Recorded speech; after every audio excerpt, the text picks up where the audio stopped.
Magandang araw mga boss, welcome back sa ating channel. Ang topic naman natin ngayon mga boss ay tungkol sa bulutong or foul fox. Hindi po ako expert mga boss, pero ito ay nakabase sa aking experience sa pag-aalaga ng manok. Base po sa aking research mga boss, ang bulutong o foul fox ng manok ay wala pong gamot. Pero, pwede nating pigilan ang pagkalat ng virus sa katawan ng manok. Ang ginagamit ko pong gamot para hindi kakalat yung virus sa katawan ng manok mga boss ay ang Thymol. At ito ay mabibili sa mga Agrivet supply na malapit lang sa atin. Bago ko po pinainom ng Thymol mga boss, ito po yung unang ginagawa ko sa aking alagang manok. Bali, dalawa po yung pamamaraan ko sa paggamot mga boss. Iba yung sa sisiw at iba naman yung sa mga stags. Unahin natin yung mga sisiw mga boss. Yung mga sisiw, papakainin ko lang sila ng kunting-kunti lang mga boss, at huwag nating painumin ng tubig kasi bukas ng umaga bibigyan sila natin ng pamurga, yung bastonero mga boss. Bastonero mga boss, powder. Naka-powder yan mga boss kasi sisiw pa, mga 2 months below. Then mga 9 AM mga boss, papakainin na natin sila ng feeds nila. Konti pa rin mga boss. And then wag mo munang painumin ng tubig mga boss.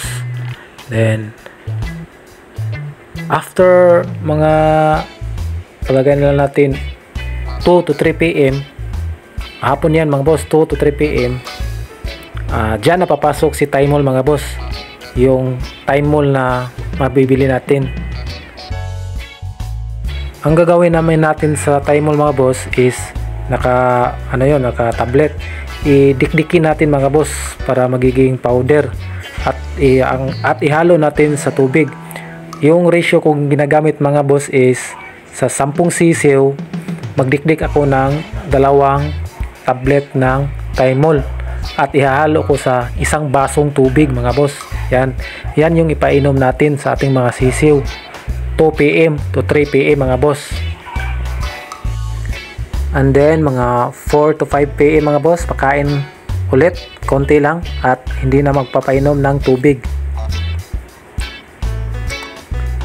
Kinabukasan mga boss, bigyan sila natin ng mga multivitamins sa umaga. Multivitamins mga boss before magpapakain. Sa dito na yan mga boss, multivitamins. Nang sa gayon mga boss, lalakas yung kanilang immune system. Yung naka-powder pa rin na multivitamins mga boss, kahit anong brand mga boss. Sa day 3 na tayo mga boss. Ang gagawin naman natin mga boss, bibili tayo ng pang sipo na gamot like Primoxil or ano pang iba. Yung ginagamit ko mga boss, Primoxil powder. Sa Primoxil mga boss, ihahalo ko pa rin yung Thymol na dinidiktik natin. Kasi yung mga natamaan ng bulutong mga boss, mayroon din yung mga sipon kasi na-stress yung mga sisiw natin. Day 4 at saka day 5 mga boss, pure Thymol lang mga boss, dinidiktik na Thymol. Yan yung mga pamamaraan ko sa paggamot ng bulutong sa sisiw mga boss. Punta naman tayo sa mga stags mga boss. Sa mga stag mga boss, before ko sila tinitreatment, pinupurga ko yung mga stags. Yung pangsubo na pamurga, yung ginagamit ko is astig.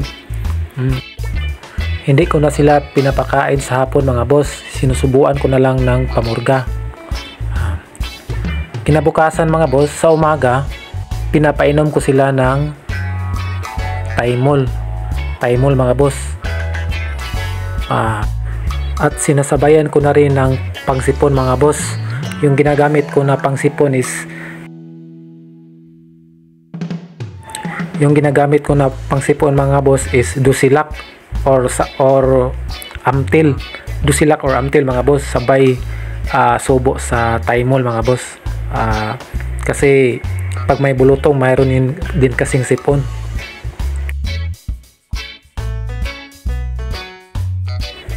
And then para pabilis silang makarecover mga boss, bigyan niyo rin sila ng mga multivitamins.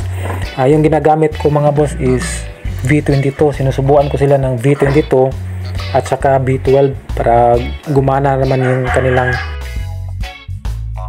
kain at mabilis makarecover mga boss. Yan lang yung mga practice ko mga boss, o yung mga technique or pamaraan sa paggamot ng bulutong or chicken pox mga boss. Ay kung may mga katanungan kayo mga boss, comment down below lang at sasagutin ko yung mga tanong nyo base lang po sa aking kalaman at experience sa pag-aalaga ng manok. Thank you mga boss, thank you.